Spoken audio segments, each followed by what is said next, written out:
team coverage of Hurricane Gustav, looking at the political impact that it's going to have at the Republican National Convention set to get underway today. Today's activities are really being substantially scaled back, and the rest of the convention really has been thrown in limbo as well. Jordan Lieberman, he, of course, is the publisher of Politics magazines. He joins us this morning from Washington to give us the latest details. What's going on, man? How are you? Morning, Greg. So how much is the Republican National Convention really being scaled back today, as well as the rest of the week? Right, well, all we know is today right now, and we're going to scale back from about 7 hours to about 2.5 hours worth of meetings and things. These are things that have to happen for the Republican National Convention to actually nominate someone. They have to take attendance, accept the officers, accept the rules, the platform, those kinds of things. You will not see major speeches today. All right, so yeah, because there's things that they have to do according to the FEC that they have to do.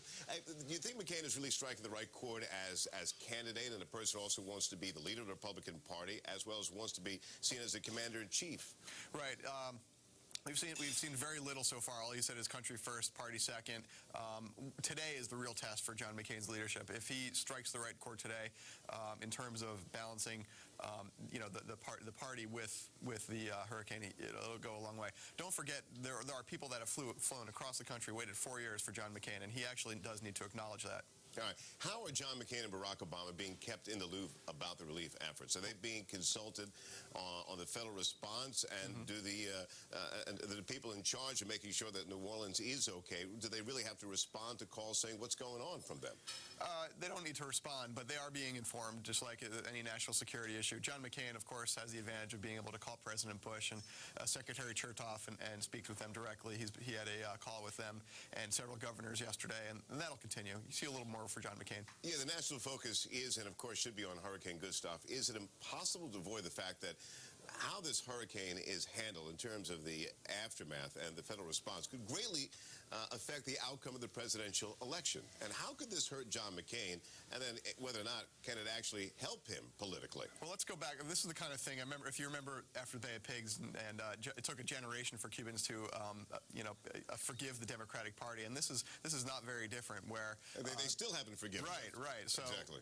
It's going to take a long time. It's going to be more work than just John McCain doing well today and this week for Democrats and people in the South and the Gulf Coast to forgive President Bush for what happened with Katrina. What should Senator Barack Obama be doing? I'm sure he doesn't want to appear to give all the spotlight to John McCain. At the same time, he doesn't want to simply jump into the spotlight and appear to be too eager.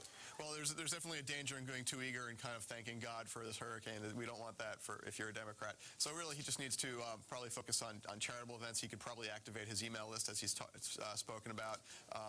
Perhaps a day of charity, a day of service. That's probably the smart way to go for Barack Obama. Let me ask this question. If Governor Bobby Jindal comes out as just being a masterful state executive in handling the response and everything that handled there and happened there, do you think there'll be some people within the Republican Party who'll say that, you know what, you should have picked him to have been your running mate?